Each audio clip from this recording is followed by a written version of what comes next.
ಸ್ವಾಭಿಮಾನಿ ನ್ಯೂಸ್ಗೆ ಸ್ವಾಗತ. ಇಂದಿನ ಪ್ರಮುಖ ಸುದ್ದಿಗಳು. ಸಾಗರ ಹೊಸನಗರ ಗ್ರಾಮಾಂತರ ಭಾಗದಲ್ಲಿ ಕರೆಂಟ್ ಕಣ್ಣು ಮುಚ್ಚಾಲೆ. ರೈತರ ಪಂಪ್ ಸೆಟ್ಗಳಿಗೆ ಓದುವ ವಿದ್ಯಾರ್ಥಿಗಳಿಗೆ ತೀವ್ರ ತೊಂದರೆ. ನಾಡಿನ ಕರೆಂಟ್ಗೆ ಭೂಮಿ ಕೊಟ್ಟವರ ಊರಲ್ಲೇ ಕರೆಂಟ್ ಇಲ್ಲ. ಸಾಗರ ಮತ್ತು ಪುರಪ್ಪೆ ಮನೆಯ ವಿದ್ಯುತ್ ಅಧಿಕಾರಿಗಳ ಕಚೇರಿ ಮುಂದೆ ಸ್ಥಳೀಯರ ಧರಣಿ.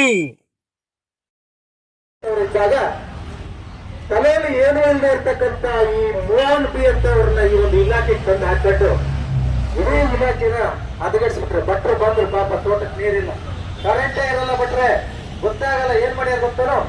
ಇಲ್ಲಿ ಕರೆಂಟ್ ತಂದ್ರು ಅವ್ನು ಹೇಳಿ ಕೊಟ್ಟು. ವರ್ಷಗಳವರೆಗೂ ರಾಜ್ಯದಲ್ಲಿ ಅತಿ ಹೆಚ್ಚು ವಿದ್ಯುತ್ತನ್ನ ಉತ್ಪಾದನೆ ಮಾಡ್ತಕ್ಕಂಥ 51% ನಮ್ಮ ಶರಾವತಿ ವಿದ್ಯುತ್ ಘಟಕ. ಸಾಗರ ತಾಲೂಕಿನ ಜನರ ಕೊಡುಗೆಯಿಂದ, ತ್ಯಾಗದಿಂದ ಇಡೀ ರಾಜ್ಯಕ್ಕೆ ಬೆಳಕನ್ನ ಇವತ್ತು ಸಾಗರ ತಾಲೂಕು ಹೊಸನಗರ ತಾಲೂಕಿನ ಜನ ಕೊಟ್ಟಿರೋದು. ಆದ್ರೆ ನಮ್ಮಲ್ಲಿನ ವಿದ್ಯುತ್ ಸಮಸ್ಯೆನೇ ಬಗೆಹರಿಯೋದಿಲ್ಲ. ಈಗ ಕಾನೂರು ಕೋಟೆ ಉರುಳುಗಲ್ಲೂರವರಿಗೆ ಇವತ್ತರೆಗೂ ಊರಿಗೆ ಕರೆಂಟೇ ಇಲ್ಲ. ಆ ತರ ದುಸ್ಥಿತಿಯನ್ನ ಒಂದ್ ಕಡೆ ಅನುಭವಿಸ್ತಾ ಇದೀವಿ. ಈಗಾಗಲೇ ಅಕ್ರಮ ಸಕ್ರಮದ ಅರ್ಜಿ ಬಂದಿದೆ. ಆ ಅರ್ಜಿ ನೀವು ಸೀನಿಯಾರಿಟಿಯನ್ನು ಉಲ್ಲಂಘನೆ ಮಾಡ್ತಾ ಇದ್ದಾರೆ. ಅದ್ರ ಉಲ್ಲಂಘನೆ ವಿರುದ್ಧ ನೀವು ತನಿಖೆ ಆಗ್ಬೇಕು ಅಂತ ಹೇಳಿ, ಕ್ರಮ ಜರುಗಿಸ್ಬೇಕು ಅಂತ ಹೇಳಿ ಒಂದು ಮನವಿ. ಇನ್ನು 6ನೇದು, ಕಳೆದ 1 ವರ್ಷದಲ್ಲಿ ಸಾಗರ ಗ್ರಾಮಾಂತರದ ಮಾಸೂರ್, ದ್ಯಾಗರ್ತೆ, ಉಳ್ಳೂರು ಮೊದಲಾದ ಗ್ರಾಮಾಂತರ ಭಾಗದಲ್ಲಿ ಸುಮಾರು 50ಕ್ಕೂ ಹೆಚ್ಚು TC ಮಂಜೂರಾಗಿದ್ದಾವೆ. ಆ TCಗೆ ಜೀವೋಸ್ ಇಲ್ಲ.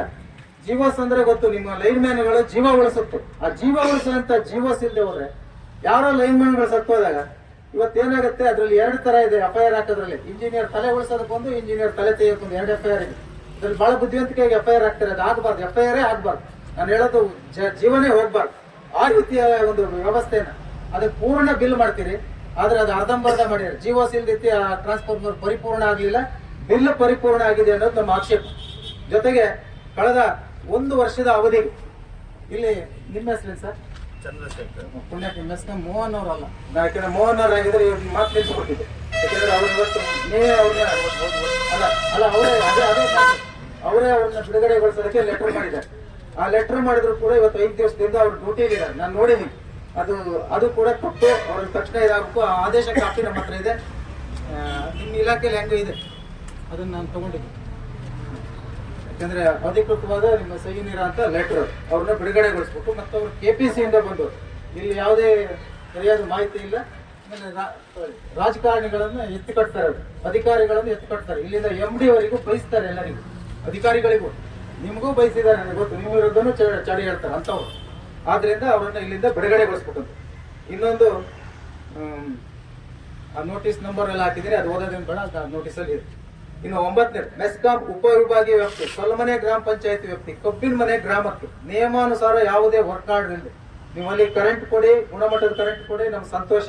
ನಾವು ಅದ್ರ ಬಗ್ಗೆ ಇಲ್ಲ. ವರ್ಕ್ ಆರ್ಡರ್ ಇಲ್ಲದೆ ಯಾಕೆ ಗುತ್ತಿಗೆದಾರನ್ನ ಒತ್ತಾಯ ಮಾಡಿ ಅಲ್ಲಿ ಹಾಕ್ತೀವಿ? ಇಲ್ಲಿಂದ ಸ್ಟೋರಿಂದ ಬಿಡುಗಡೆ ಮಾಡೋದಕ್ಕೆ ಬರೋದಿಲ್ಲ ಕಾನೂನು ಪ್ರಕಾರ.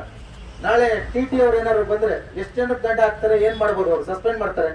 ಆದ್ರೆ ಅದು ಆಗಬಾರ್ದು. ಅದನ್ನ ಆಗಿದೆ. ಇವತ್ತು ಅಲ್ಲಿ ಇದೆ ಕಂಬ, ಒಂದು 25 ಕಂಬ ಇದೆ, ಯಾವ ವರ್ಕ್ ಆರ್ಡರ್ ಇಲ್ಲ.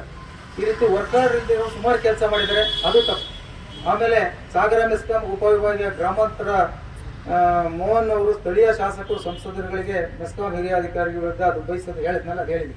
ಅದಲ್ಲದೆ ಭೀಮನ ಕೋಣೆ ಹತ್ರ ಒಂದು SC ST ಯೋಜನೆ, ಆ ಯೋಜನೆಯನ್ನ ನೀವೇನಾದ್ರು ಸದ್ಬಳಕೆ ಮಾಡಿದ್ರೆ ಸಾಗರ ತಾಲೂಕಿನ ಒಂದು 80% ಕರೆಂಟ್ಸಿನ ಸಮಸ್ಯೆ ಬಗ್ಗೆ ಇರುತ್ತೆ. ಎಲ್ಲಾ ಕಡೆ ಹೊಸ ಲೈನ್ ಆಗ್ಬಿಡುತ್ತೆ. 75-80% SC ST ಮನೆ ಇದ್ದಲ್ಲಿ ಹೊಸ ಲೈನ್, ಗುಣಮಟ್ಟದ ಕರೆಂಟ್ ಕೊಡೋದಕ್ಕೆ ಆ ಯೋಜನೆ. ನಾನು ಅದನ್ನ ಬಿಡಿಸಿ ಹೇಳಕ್ ಬೇಡ, ಜನಕ್ಕೆ ಗೊತ್ತಾಗ್ಲಿ ಅಂತ ಬಿಡಿಸಿ ಹೇಳೋದು. ಅದನ್ನು ಮಾಡಿದ್ರೆ ಇವತ್ತು ಕರೆಕ್ಟಾಗಿ ಕುತ್ಕೊಂಡು ಏನಾದ್ರು ಎಸ್ಟಿಮೇಟ್ ಮಾಡಿ ಆ PDOಗಳ ಮೀಟಿಂಗ್ ತಗೋದು, ಆ PDOಗಳ ಹತ್ರಕ್ಕೆ ಇಲ್ಲೇ ಸೈನ್ ಹಾಕ್ಸಿ ಪಕ್ಕ ಇದೆಯೇನಪ್ಪ ರೆಕಾರ್ಡ್ ತಗೋರಿ, ಇದು ಎಷ್ಟು ಮನೆ ಇದೆ ಮಾಡ್ರಿ, ಇದೊಂದು ಊರಿಗೆ ಒಳ್ಳೆಯದು, ಒಂದು ಮಾದರಿಯಾಗಿ ಮಾಡೋಣ ಅಂತೇಳಿ ಮಾಡಿದ್ರೆ ಇಡೀ ಸಾಗರ ತಾಲೂಕಿನ ವಿದ್ಯುತ್ತಿನ ಗುಣಮಟ್ಟ, ವಿದ್ಯುತ್ ಪೂರೈಕೆಗೆ ಸಮಸ್ಯೆನೇ ಬಗೆಹರಿದೋಗ್ಬರುತ್ತೆ.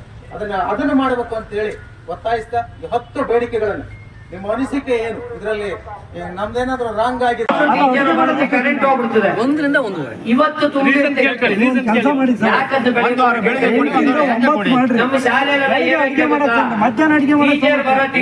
ಬೆಳಿಗ್ಗೆ ನಿಮ್ ಕರೆಂಟ್ ಹೋಗಿರುತ್ತೆ, ಕರೆಂಟ್ ಹೋಗ್ಬಿಡುತ್ತೆ. ಅವಾಗ ಆಮೇಲೆ ಏನಾಗುತ್ತೆ, ಈಗ 1:30 ಕೊಡ್ತಾರೆ. ಬೆಳಿಗ್ಗೆ ಅಡಿಗೆ ಎಷ್ಟು ಗಂಟೆಗೆ ಮಾಡಿ ಹಾಕ್ಬೇಕು ಮಕ್ಕಳಿಗೆ? ಟೀಚರು ಹತ್ತು ಮಕ್ಕಳನ್ನು ಕರ್ಕೊಂಡು ಹೋಗಿ ಕೊಡ್ಬಂದ ನೀರು ಹಿಡಿದು ಕೆಳಗೆ ಮನೆಯಿಂದ ಮಧ್ಯಾಹ್ನ ಟೀಚರು ಬೆಳಗ್ಗೆ ಅಡಿಗೆ ಮಾಡಿ ಮಧ್ಯಾಹ್ನ ಬಿಸಿ ಊಟಕ್ಕೆ ಕೆಳಗೆ ಹೋಗಿ ಬೇಗ ಮನೆಯಿಂದ ನೀರು ತಗೊಂಡ್ಬಂದು ಇಲ್ಲಿ ಅಡಿಗೆ ಮಾಡಿಸ್ಬೇಕು. ಎರಡನೇದಾಗಿ ನಮ್ಮ ಮಕ್ಕಳಿಗೆ ಏನಾಗಿದೆ ಕೇಳಿದ್ರೆ ಬಾತ್ರೂಮಿಗೆ ಹೋಗ್ಲಿಕ್ಕೆ ನೀರಿನ ವ್ಯವಸ್ಥೆ ಇಲ್ಲ. ಈ ಪಾಪ ಟೀಚರ್ಗಳು ಎಷ್ಟೋ ಜನ ಮಕ್ಕಳನ್ನ ತಗೊಂಡೋಗಿ ಕಾನ್ಗಡೆ ಕೂರ್ಸಿ ಅವ್ರ ಕಾದು ಅವ್ನ ಕರ್ಕೊಂಡ್ ಬರ್ಬೇಕು. ಈಗ ಬ್ಯಾಸ್ಗೆ ಅಂದ್ರೆ ಬ್ಯಾಸ್ಗೆ ಕಾನೊಳಗೆ ಹಾವು ಹುಳ ಎಲ್ಲ ಇರ್ತವೆ, ಅದು ಇವ್ರಿಗೆ ಕಣ್ಣಿಗೆ ಕಾಣ್ತದೇ ಇಲ್ಲ. ಯಾಕೆ ಇವ್ರಿಗೆ ಕಾಣೋದಿಲ್ಲ ಕೇಳಿದ್ರೆ ಎಲ್ಲಾ ಗೌರ್ಮೆಂಟ್ ಅಧಿಕಾರಿಗಳು ಏನ್ ಮಾಡ್ತಾರೆ, ಹೋಗಿ ಪ್ರೈವೇಟ್ ಸ್ಕೂಲಿಗೆ ಸೇರಿಸ್ತಾರೆ. ನಾವು ಮಕ್ಕಳನ್ನ ಗೌರ್ಮೆಂಟ್ ಸ್ಕೂಲಿಗೆ ಸೇರ್ಸೋರು ನೋಡೋದಿಲ್ಲ, ಯಾಕಂದ್ರೆ ಅದು ಕರೆಕ್ಟ್ ಗೊತ್ತಾಗೋದಿಲ್ಲ ಅವರಿಗೆ.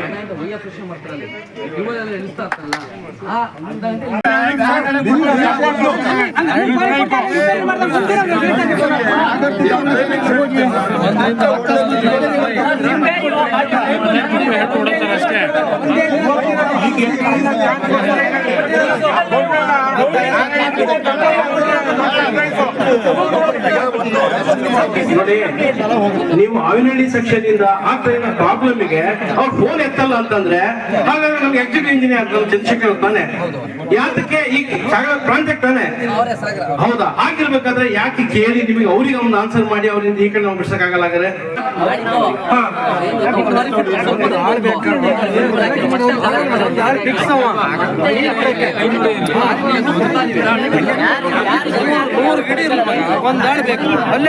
ಈಗ ನೋಡಿ, ಇಷ್ಟು ಜನ ನಾವೆಲ್ಲ ಇದೀವಿ. ಇವತ್ತಿನ ನಂತರದಲ್ಲಿ ನೀವೇನು ಟೈಮ್ ನೀವು ಕೊಟ್ಟಿದಿಲ್ಲ, ಈ ಟೈಮಿನ ನಂತರ ನೀವು ಆಗಲೇ ಹೋದ್ರೆ ಇದಕ್ಕಿಂತ ಡಬಲ್ ಜನ ಜಾಸ್ತಿ ಆಯ್ತು. ಉಗ್ರ ಹೋರಾಟ ಈಗ ಅವ್ರು ಏನ್ ಹೇಳಿದ್ರು, ನಮಗೆ 1:30 ನಾನು ಅದೊಂದೇ ಹೇಳ್ತಾ ಇಲ್ಲ. ಬೆಳಗ್ಗೆಯಿಂದ 6ರಿಂದ ಬರೋದಕ್ಕೆ 1 ಗಂಟೆ ಜಾಸ್ತಿ ಮಾಡಲೇಬೇಕು. ನಿಮಿಷ ಹೇಳ್ತೀನಿ ಕೇಳು. ನಮಗೆ ಒಂದ್ ನಿಮಿಷ ಪ್ರಕಾಶ, ಯಾಕೆ ಅದನ್ನ ಹೇಳ್ತಾ ಇದ್ದೀನಿ ಕೇಳಿದ್ರೆ, ಎಲ್ಲಾ ಕಡೆ 1 ಗಂಟೆ ಜಾಸ್ತಿ ಮಾಡಬೇಕು. ಮಧ್ಯಾಹ್ನ 12ರಿಂದ ಸ್ಟಾರ್ಟ್ ಮಾಡಬೇಕು. ನಿಮಿಷ ಇದು ಇಲ್ಲಿಗೆ ನೀವು ಕಟ್ ಮಾಡಿದ್ರಿ ಅಂತಂದ್ರೆ ನಮ್ಮ ವೀಕ್ನೆಸ್ ಅನ್ನ ನಮ್ಮಲ್ಲಿ ಅಧಿಕಾರಿಗಳು ತುಂಬಾ ಚೆನ್ನಾಗಿ ನೋಡ್ಕೊಂಡಿದ್ದಾರೆ. ಹೊಸನಗರ ತಾಲೂಕ ಯಾಕೆ ಕೇಳಿದ್ರು, ಅಧಿಕಾರಿಗಳಿಗೆ ಈ ಸಮಸ್ಯೆ ಬರೋದಿಲ್ಲ. ಅವ್ರಿಗೆ ಏನಾಗುತ್ತೆ ಅಂದ್ರೆ ವರ್ಷದಿಂದ ವರ್ಷ ಪ್ರಮೋಷನ್ ಸಿಗ್ತದೆ, ಸ್ಯಾಲ್ರಿ ಇನ್ಕ್ರಿಮೆಂಟ್ ಆಗ್ತದೆ, ಅವ್ರ ಹೆಂಡತಿ ಮಕ್ಕಳಿಗೆಲ್ಲ ಹೊಸ ಹೊಸ ಬಟ್ಟೆ ಬರಿಯನ್ನೆಲ್ಲ ತಂದು ಹಬ್ಬ ಹರಿದಿನ ಚೆನ್ನಾಗಿ ಮಾಡ್ತಾರೆ. ನಾವೇನ್ ಮಾಡ್ತೇವೆ ಕೇಳಿದ್ರೆ, ದಿನ ಬೆಳಗಾದ್ರೂ ಉದುರ್ತದೆ ಅಡಿಕೆ, ಒಂದು ಟೆಂಪರೇಚರಿಗೆ ಉದುರ್ತದೆ, ಒಂದು ಮಳೆ ಜಾಸ್ತಿ ಆಗಿ ಕೊಳಿಗೆ ಉದುರಿ ಹೋಗ್ತದೆ. ಬೆಳಗ್ಗೆ ಬೇಸಿಗೆಲದ್ದು ಬದುಕಿಗಳನ್ನ ಅಂತಂದ್ರೆ ನೀರು ಇರೋದಿಲ್ಲ, ಒಣಗಿ ಸತ್ತು ಹೋಗ್ತವೆ, ಮತ್ತೆ ಹೊಸದಾಗಿ ನೆಡಬೇಕು. ಆಮೇಲೆ ನಮ್ಮ ಮಕ್ಕಳಿಗೆ ಏನಾಗಿದೆ ಸ್ವಾಮಿ, ನಾವು ಒಟ್ಟು ಜನ ಸೇರಿ ಗೌರ್ಮೆಂಟ್ ಸ್ಕೂಲ್ಗಳಿಗೆ ಸೇರ್ಸಿರ್ತೇವೆ. ಅವ್ರಿಗೆ ಒಂದು ಊಟ ಹಾಕೋಣಂದ್ರೆ ನಾವೇ ನೀರು ಹಾಕಿ ಬರ್ಬೇಕು, ವ್ಯವಸ್ಥೆ ನಾವು ಮಾಡ್ಬೇಕು. ಅಧಿಕಾರಿಗಳು ಯಾರು ಮಾಡಲ್ಲ, ಯಾಕಂದ್ರೆ ಅವ್ರ ವ್ಯವಸ್ಥೆ ಮಕ್ಕಳು ಒಬ್ರು ಯಾವ್ದಾದ್ರು ಗೌರ್ಮೆಂಟ್ ಅಧಿಕಾರಿಗಳು ತಮ್ಮ ಮಕ್ಕಳನ್ನ ಗೌರ್ಮೆಂಟ್ ಶಾಲೆ ಸೇರಿಸಿ ವ್ಯವಸ್ಥೆ ಮಾಡಿದ್ದು ನಮ್ಗೆ ತೋರಿಸಿ ನೋಡಿ.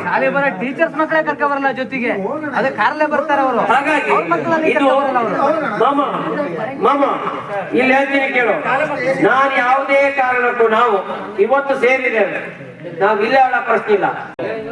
ನಮ್ಮ ಕೊಡಪೆಮನೆ ಗ್ರಾಮ ಪಂಚಾಯತಿ ವ್ಯಾಪ್ತಿಯಲ್ಲಿ ತುಂಬ ದಿವಸಗಳಿಂದ ನಮಗೆ ಇಲ್ಲಿ ವೋಲ್ಟೇಜ್ ವೇರಿಯೇಷನ್ ಪ್ರಾಬ್ಲಮ್ಮು, ಹಾಗೆ ಅನಿಯಮಿತ ವಿದ್ಯುತ್ ಕಡಿತಗಳನ್ನು ಕೂಡ ನಮಗೆ ಗೊತ್ತಿಲ್ಲದೇ ಮಾಡ್ತಾ ಇದ್ದಾರೆ. ಆದರೆ ಸರ್ಕಾರದಿಂದ ಯಾವುದೇ ಥರದ ಇದನ್ನು ಕೇಳಿದರೆ ಅವರಿಗೆ ಆಫೀಸಿಗೆ ಹೋಗಿ ನಾವು ಕೇಳಿದರೆ ಇಲ್ಲ, ಅನಿಯಮಿತ ಲೋಡ್ ಸೆಟ್ಟಿಂಗ್ ಇಲ್ಲ, ಆ ಥರದ್ದು ಯಾವ ಮಾಹಿತಿಗಳು ಇಲ್ಲ ಅಂಥೇಳಿ ನಮಗೆ ಹೇಳ್ತಾ ಇದ್ದರು. ಇಲ್ಲಿ ನೋಡಿದರೆ ನಮಗೆ ಬೆಳಗ್ಗೆಯಿಂದ ಸಂಜೆವರೆಗೂ ಯಾವುದೇ ಥರದ ಕರೆಂಟನ್ನು ಕೂಡ ಕೊಡ್ತಾ ಇರಲಿಲ್ಲ. ಕೊಟ್ಟಿರ್ತಕ್ಕಂಥ ಕರೆಂಟಲ್ಲಿ ಯಾವುದೇ ಥರ ವೋಲ್ಟೇಜು ಕೂಡ ನಮ್ಮಲ್ಲಿ ಇಲ್ಲ. ಒಂದು ಸಿಂಗಲ್ ಫೇಸು ಕರೆಂಟಿಗೆ 120ರಿಂದ 130 ವೋಲ್ಟ್ ಬರ್ತಾ ಇದೆ, 220 ವೋಲ್ಟ್ ಬರೋಲ್ಲಿ.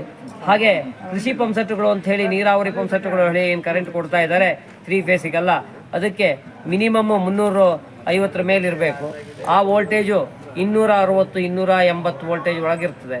ಈ ವಿಚಾರದಿಂದ ನಮ್ಮಲ್ಲಿ ಈ ಎಲ್ಲ ಗ್ರಾಹಕರ ಪಂಪ್ಸೆಟ್ಗಳು ಹಾಗೆ ಕೃಷಿ ರೈತರ ಪಂಪ್ಸೆಟ್ಗಳು ಮತ್ತು ವಿದ್ಯುತ್ ಉಪಕರಣಗಳೆಲ್ಲ ಈ ಕೆಲವು ದಿವಸಗಳಿಂದ ಭಾಳ ಹಾಳಾಗ್ತಾ ಇದೆ, ಸುಟ್ಟು ತೊಂದರೆ ಆಗ್ತಾ ಇದೆ.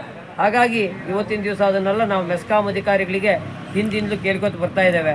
ಸರ್, ಈ ಥರ ಪ್ರಾಬ್ಲಮ್ ಆಗಿದೆ, ಏನು ಮಾಡಬೇಕು, ನಮಗೊಂಚೂರು ಪ್ರಾಬ್ಲಮ್ ಸಾಲ್ವ್ ಮಾಡಿಕೊಡಿ ಅಂತ ಹೇಳಿದರೆ ಅವರು ಯಾವುದೇ ಥರದ ನಮ್ಮ ಮಾತಿಗೆ ಸ್ಪಂದಿಸದೆ ಇವತ್ತಿನ ದಿವಸ ಎಲ್ಲ ರೈತ ಬಾಂಧವರು ಹಾಗೂ ಈ ನಮ್ಮ ಪುರಪ್ಪಮನೆ ಗ್ರಾಮ ಪಂಚಾಯಿತಿಯ ವಿದ್ಯುತ್ ಬಳಕೆದಾರರು ಮತ್ತು ಈ ಒಂದು ಗ್ರಾಮಸ್ಥರೆಲ್ಲ ಸೇರಿ ಈ ಒಂದು ಪುರಪ್ಪಮನೆ ಗ್ರಾಮ ಪಂಚಾಯಿತಿ ಆವರಣದಲ್ಲಿ ಇವತ್ತಿನ ದಿವಸ ನಾವೊಂದು ಪ್ರತಿಭಟನೆಯನ್ನು ಮಾಡಿ ಅವರಿಗೊಂದು ಮನವಿಯನ್ನು ಕೊಟ್ಟಿದ್ದೇವೆ.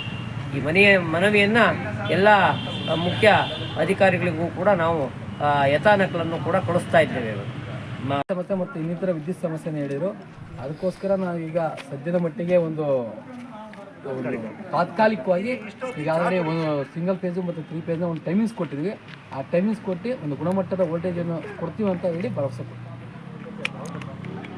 ತಮ್ಮ ಹೆಸರು ಡಿಸಿಗ್ನೇಷನ್? ಮಾಯನಗೌಡ, ಎ ಹೊಸನಗರ. Thank you.